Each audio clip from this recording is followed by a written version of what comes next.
Gusto mo bang tumawag ang inyong minamahal na nasa layo at magparamdam sa iyo? Gawin mo ang dasal na ito para magparamdam siya sa iyo. Kapag gumawa ka sa dasal na ito, ay buo ang inyong paniniwala at lagi pong positibo sa paggawa. Una, ay kailangan mo lang ng maliit na papel kahit anong kulay, basta't masusulatan. Isulat mo ang buong pangalan mo, pati pangalan niya, na magkapatong.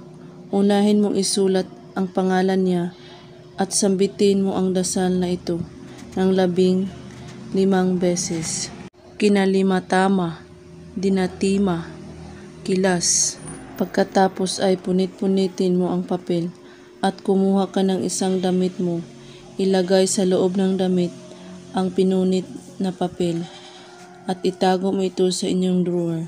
Gawin mo ito sa araw ng Martes lamang at hayaan mo lang ito nakatago sa inyong drawer. At pag nagparamdam na siya sa iyo, ay pwede mo na itong kunin at ilagay mo ito sa inyong wallet. Gawin mo ito kahit anong oras, basta't lagi po kayong positibo at buo ang inyong paniniwala. At kung may katanungan po kayo, ay magko-comment lang po sa ibaba. Maraming salamat sa panunood. God bless us all.